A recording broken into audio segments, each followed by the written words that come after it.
해주시기 바랍니다.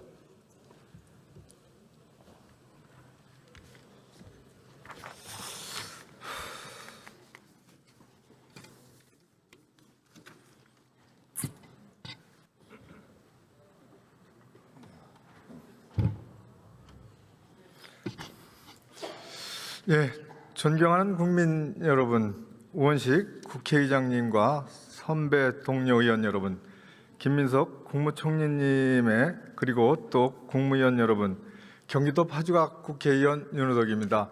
새해 복 많이 받으십시오. 예, 국제 질서 자체가 요동치는 대격변기입니다. 미국, 중국 간의 패권 경쟁으로 세계 질서가 요동치고 있습니다.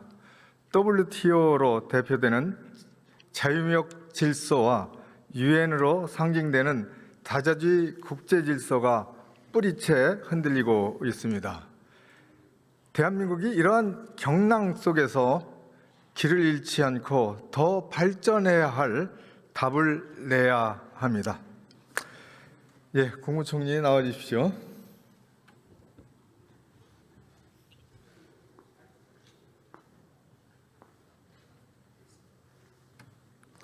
예, 오래간만입니다.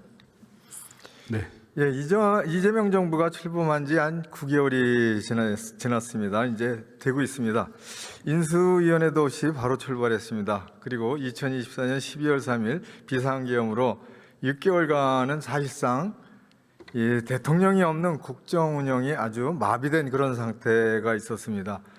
국가를 정상화시키기에 정말 숨가쁘게 달려왔습니다. 그런데 국정 지지율 평가에서 외교안보 분야에서 가장 높은 평가를 받더라고요. 그래서 총리 지난 9개월 동안 이재명 정부의 외교안보 통상 분야에서 이 큰 성과에 대해서 간략히 말씀해 주시기 바랍니다. 자화자찬이 아니고 객관적으로 말씀해 주시기 바랍니다. 네. 말씀 주신 것처럼 각종 조사에서 정부에 대한 국민 지지의 이유를 물어보면 대부분 외교가 1위로 나옵니다. 외교에 대한 국민의 평가가 높다는 것에 감사드리고요. 핵심적으로는 한반도의 핵심 주변국인 미국, 중국, 일본 등과의 관계에서 정상들과의 우호적인 정상 간 인간관계뿐 아니라 여러 가지 종합적인 외교 관계가 더 발전하는 방향으로 진행됐다라는 평가가 국민들 사이에 있는 것 같습니다. 중간에 에이펙을 포함한 그러한 국제적인 외교도 잘 진행되었고 실제로 대통령의 취임 이후에 연말까지 또 그 이후에 계속해서 아주 잇따른 외교 일정들이 성과적으로 진행되었다고 보고 그에 대한 평가라고 생각합니다. 예, 그리고 뭐 사견은 아니지만 이제 서울시장 나오는 거는 뭐 포기한 것 같아요. 우리 총리께서 복귀할 수는 없죠, 당에 아직은. 근데 저요? 이제 지방선거 끝나서 이 당에 복귀할 거죠? 서울시장은 안 나간다는 말씀 이미 드렸고요. 예. 지금 국정에 전념한다는 말씀을 누차 드렸습니다. 예, 그럼 이제 복귀할 때 민주당이 금년 8월 하순에 전당대회가 있어요. 그때도 계속 평당원으로 있을 거예요? 지금 뭐 국정에 전념하고 있는 입장에서 말씀하기가 좀 어렵죠? 예. 마음속에는 뭔가 로망이 있죠? 국정에 전념하고 있습니다. 예, 국정에 전념하셔야 됩니다. 자, 쿠팡 사건이 한미 간의 관심 사건으로 커지고 있어요. 이 쿠팡 사건은 사실 3,300만 명이 넘는 개인 정보가 유출되는 그런 사건이 본질이에요. 그렇죠? 네, 그렇습니다. 그래서 한국의 당국에서 조사를 하고 있고 그리고 국회에서도 청문회를 했고 그런데 미국에서 부통령 그렇고 상원 의원 뭐 이런 상원 의원 하는 분들이 견해를 밝히고 그러고 있어요. 그리고 또 그쪽의 하원에서 청문회를 하려고 한다고 하는 것 같습니다. 근데 총리가 미국에 갔을 때도 부통령이나 여러분들한테 이 쿠팡 사건에 대해서 설명을 했고 그리고 또 한국 정부가 그런 의도가 없다라는 걸 누누이 설명을 하고 또 한 라인을 가지고 있죠. 지금도 그런 설명을 하고 있죠. 이거에 대해서 총리의 입장에서 이 쿠팡 사건에 대해서 좀 국민들께 말씀해 주시기 바랍니다. 미국에서 벤스 부통령을 포함한 정부 관계자들을 만났을 때, 또 국회 관계자들을 만났을 때 쿠팡 사건의 본질은 거의 우리 국민의 3분의 2 수준의 굉장히 상당한 수의 성인의 정보가 유출된 사건에서 시작된 것이 본질이다. 그리고 그 이후 수사 과정에서 이 보고를 지연한 점, 또 그 이후 대처하는 과정에서 오히려 정부 관계자들을 근거 없이 비난한 점 등등이 문제가 된 것이다. 다른 어떠한 정치적인 의도나 압박이 있지 않았다 하는 점을 충분히 설명했습니다. 이제 그리고 조금 전에 대미 투자 특별법을 특별위원회를 구성을 해서 빨리 하라고 이렇게 의결을 했습니다. 이 우원식 의장께서 중재를 해서 여야간에 이렇게 합의를 해서 한 겁니다. 근데 이 법이 사실은 큰 법이에요. 그래서 이게 신속한 것도 중요하지만 또 내실 있게 만들어야 돼요. 그러면은 총리께서 제가 좀 부탁을 드립니다. 이게 정부가 이게 지원을 하는 입법 지원을 하는 TF를 만들어서 총력전으로 설명을 하고 그리고 내실 있게 설명할 수 있게 좋은 법이 될 수 있게 그렇게 진두지휘를 했으면 좋겠어요. 그 대미투자특별법의 내용은 이미 제출된 것에 대해서 여야가 잘 알고 계시고 의원님께서 말씀 주신 취지대로 입법을 위해서 정부에서도 저도 여야의 지도자들과 의원님들을 뵙고 최대한 노력하겠습니다만은 그것을 지금 이 시점에서 TF라는 형식으로 할 필요가 있는지는 좀 생각을 해보겠습니다. 네, 자 됐습니다. 저기 여기 의교부 장관님 나오십시오. 예.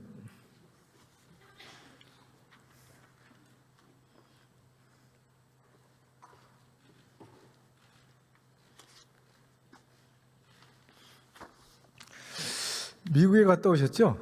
네, 지난주에 다녀왔습니다. 근데 지난달 1월 27일 트럼프 대통령이 한국 국회에 대해서 입법이 지연된다고 이렇게 지적이랄까를 하면서 상호관세를 15%에서 25%로 인상한다고 SNS에 올렸어요. 그래가지고 큰일이 났던 겁니다. 그런데 지금 우리 국회에서 여야가 합의를 해서 한 달 내에 입법을 하겠다고 천명을 했고 그리고 또 장관 그리고 또 산자부 장관 그리고 통산본부장 이런 분들이 미국으로 그쪽에 가서 많이 또 설득을 하고 설명도 하고 그랬잖아요. 그런데 그런 노력에 의해서 제가 보기에는 이 관보의 문제에 대해서 당장은 관보 게재에는 없을 것이다 이런 좀 생각이 들어요. 이거에 대해서 외교부 장관은 어떻게 판단하고 있습니까? 네, 그 미국 정부가 정책을 발표하는 데 있어서 과거 전통적인 방법이 아닌 새로운 방법으로 이렇게 예측할 수 없는 방법으로 하고 있는 것이 현실입니다. 따라서 뭐라 지금 예단치는 어렵습니다만은 그동안 우리 말씀하신 바와 같이 그 설명들을 다 해가지고 어느 정도 우리에 대한 이해가 높아졌다고 보고 있습니다. 아니요, 그런 식의 설명과 함께 지금 이제 관보가 뭐 금방 올라갈 것 같다라는 불안감도 있고 시간이 조금은 좀 확보할 수 있다 그런 뭐 판단도 있고 그래요. 근데 외교부 장관께서 이제 출장을 갔다 와서 국민들께 그거를 좀 정확하게 좀 보고를 해야 돼요. 그래서 정확한 보고를 좀 해주시기 바랍니다. 네, 제가 만난 루비오 국무장관이나 또 그리어 USCR 대표는 사실 미국 정부 내에 이 지난번 합의된 조인트 팩트 시트 정상 간 합의 내용의 이행에 관해서 불만 내지는 그 분위기가 좀 나쁜 분위기가 있다 그런 얘기를 허심탄회하게 해왔습니다. 이에 대해서 저는 이제 우리 정부의 노력 그리고 특히 국회 특별법이 통과되기 전에 할 수 있는 것은 바로 시작하라는 대통령의 지시사항 등을 포함해서 미국 정부가 좀 오해가 있었던 것 같다고 소상하게 설명을 했고, 앞서 말씀드린 루비오 장관은 이에 대해 분명한 이해 표시를 했습니다. 그리고 이에 따라서 앞으로 한미 양국 정부가 상황을 잘 관리해 나가자, 그리고 긴밀히 협의해 나가자는데 합의를 했습니다. 아니요, 그 얘기를 이제 결론으로 제가 요구하는 게 그렇게 협의를 하고 신뢰를 많이 좀 회복했기 때문에 당분간에는 그런 관보는 올리지 않을 거다라는 판단을 하고 계신 겁니까? 네, 제가 뭐 개인적으로는 이런저런 생각이 있습니다만은 우리 정부의 일이 아니고 미국 정부가 결정해서 할 수 있는 일이고, 더군다나 앞서 말씀드린 것처럼 미국 정부의 정책 결정과 발표하는 것이 과거와 달라졌기 때문에 섣불리 말씀드리기가 좀 곤란하다. 그렇게 좀 그걸 이해해 주시기 바랍니다. 좀 답답하네요. 네. 네, 저희도 답답함을 가지고 있습니다. 네. 예. 자, 그리고 그 출장에서 USTR 대표인 그리어 네. 예, 대표하고 오찬을 했죠. 단독 오찬이 아니고요. 예, 아래 이렇게 라운드에서 네, 제 옆에 앉아서 함께 이야기를 나눌 수 있었습니다.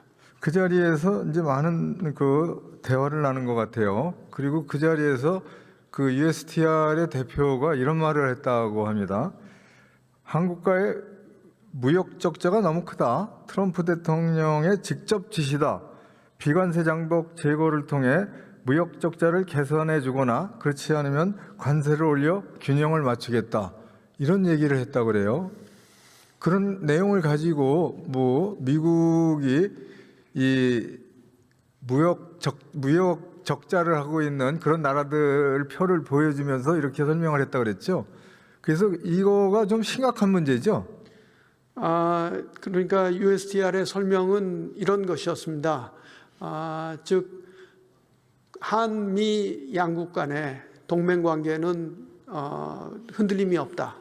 다만 미국이 그동안 오랜 기간 동안 한국을 비롯한 여러 나라로부터 무역 적자를 겪어왔다. 그래서 이것을 개선하기 위해서 트럼프 대통령이 이 문제를 강하게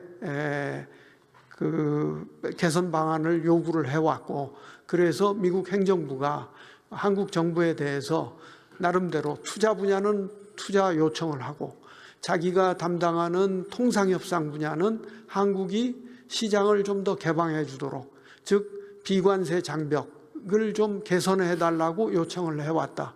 그런데 그 투자는 합의한 이후에 진척이 좀 느리고 비관세 분야는 합의를 해서 이렇게 양국 간의 그 비관세 장벽을 줄여나가는 것에 대해서 추가 협의를 하기로 했는데 잘 이루어지지 않았다. 그러면서 사실 자기도 다른 나라와도 비관세 장벽 협상을 해야 되기 때문에 굉장히 바쁘다. 한국에 시간을 많이 쏟을 수가 없다. 그런데 이걸 자꾸 진척이 안 되면은 방법은 뭐냐면은 그 감정 없이 그냥 관세를 좀 높여서 자기들이 그 무역 적자를 좀 개선하려고 한다. 그런 것을 이해해 주기 바란다. 그런 얘기였습니다. 그래서 저로서는 그건 대단히 잘못된 방법이다 하고 논쟁을 한참 하다가 결국은 그러니까 저한테 무슨 표를 하나 꺼내 주었습니다. 그래서 저는 처음에 이게 골프 스코어 카드인 줄 알고 뭔가 봤더니 그 미국이 가지고 있는 여러 나라들의 무역 적자 현황이었습니다.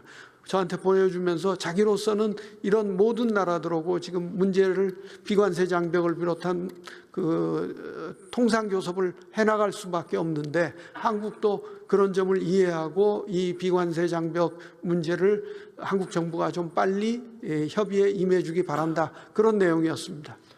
그 내용은 이를테면 한미 간의 조인트 팩트 시트에서 비관세 장벽에 대한 이슈는 사실은 한미 FTA의 공동위원회에서 거기서 회의를 하는 건데 이 위원회가 아직 개최를 하지 않았기 때문에 좀 늦어진 것뿐이잖아요. 그런 얘기도 했습니다. 그런데 설명은 저한테 보여준 바와 같이 여러 많은 무역 적자국들과 저희가 협상을 해야 되기 때문에 사실은 자기도 좀 책임이 있다. 그러나 한국이 빨리 좀 응해달라. 그런 얘기였습니다. 아니 그렇게 되면 비관세 장벽에 대해서 미국 쪽에서 요구하는 거하고 우리가 준비하면서 옵션으로 다 제시를 해야 되고 그런 것들에 대해서 우리 정부에서도 대응 방안을 만들어야 되잖아요. 그거에 대해서 좀 의견을 제시해 주기 바랍니다. 네, 그것은 이미 관계부처와 외교부를 포함한 여러 관계부처가 협의를 해왔습니다. 그리고 통상교섭본부장이 USTR과 협의를 빠르게 진척하려고 하고 있습니다. 예, 그리고 다음 질의를 하겠습니다. 그리고 대통령께서 이게 대미투자법이 입법되기 전이라도 실무팀을 만들어서 준비를 하고 협상을 해라라고 특별 지시를 했다고 하는데 사실인가요? 네, 그렇습니다. 그럼 그 내용에는 투자하는 것뿐만 아니라 비관세 장벽에 대한 내기 그런 옵션도 거론하고 또 준비하라 그런 것까지 포함되어 있나요? 구체적인 그 지시에 그런 구체적인 내용이 있었던 것은 아니지만은 국무위원들 간에는 이 문제를 심각하게 받아들여야 된다는데 공감대가 형성이 되었고 빠르게 대응 준비를 해야 될 것으로 믿습니다. 자, 다음 질의입니다. 자, 2025년 11월에 이제 한미 조인트 팩트 시트를 만들 때 두 가지의 내용을 가지고 있죠. 하나는 이제 관세 관련해 가지고 통상 패키지고 또 하나는 안보 패키지 이렇게 만들어져 있습니다. 이제 안보 패키지는 핵 추진 잠수함하고 그리고 우라늄에 농축하고 재처리하는 거를 협상하는 그런 축으로 가지고 있죠. 네, 그렇습니다. 거기에 이제 조선 협력이 포함돼서 세 가지 중요한 이슈가 있습니다. 그래서 1월 9일 날 우리 정부에서는 우라늄 농축이나 재처리에 대해서는 실무팀을 가지고 많이 준비를 해놨고 그리고 또 그 핵추진 잠수함에 대해서도 안보리에서 준비를 많이 하고 있고 그렇습니다. 그런데 2월 달에 미국의 이 안보팀, 이 협상팀이 한국에 오나요? 네, 이번에 그 국무장관과의 회담에서 2월 달에 그 각 부처를 망라한 팀이 오는 것에 대해서 확인을 받았습니다. 예. 그거는 뭐 진행이 계속되고 있는 거네요. 그렇습니다. 네. 그러니까 관세 협상 관련해서는 다소 문제가 생겼지만 안보 패키지에서는 계속 정상적으로 협의되고 진행되고 있다라고 판단할 수 있는 거죠.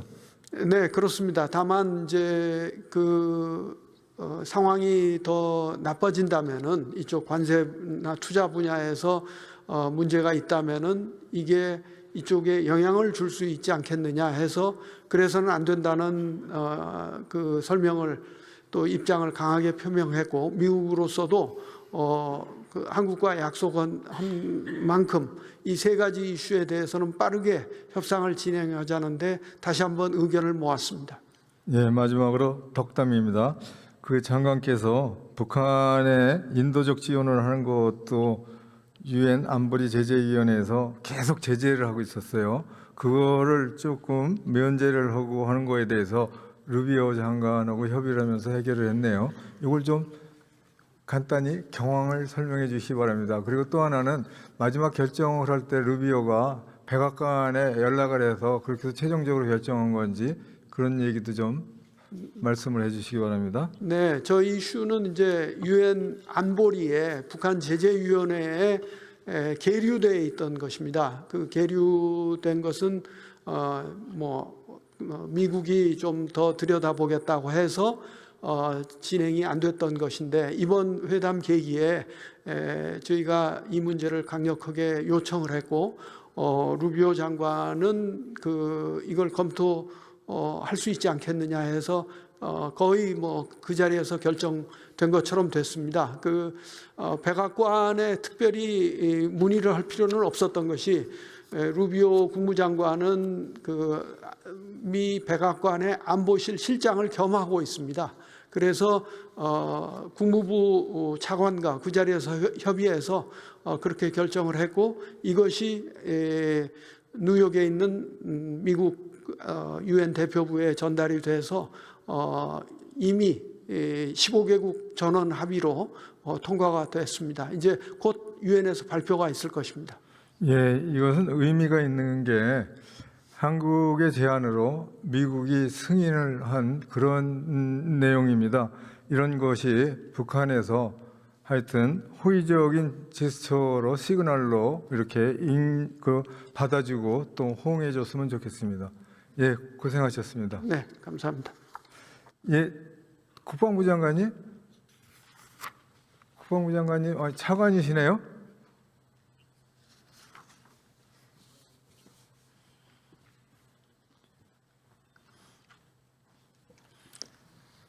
예, 장관님 외국 나오셨네요. 네, 사우디 해외 출장 중이십니다. 예, 저건 육군병장 출신입니다. 예, 일군단도 군단장 하셨죠? 네, 예, 그렇습니다. 반갑습니다. 자, 이재명 대통령님께서 작년에 이 광복절 경축사에서 9.19 군사합의를 선제적으로 그리고 또 단계적으로 복원시키겠다라는 말씀하셨어요. 여러 군데에서 그런 말씀하셨고, 근데 여기에서 선제적이라는 게 어떤 의미입니까? 예, 저희 이재명 대통령께서 작년 광복절 경축사에서 9.19 군사합의를 선제적, 단계적으로 복원하겠다고 말씀을 하셨는데, 저희들은 그 의미를 사전 그대로 의미대로 잘 이해하고 군 당국에서는 대통령님의 이러한 의지를 구현하기 위해서 적극 노력하고 있다는 말씀을 드립니다.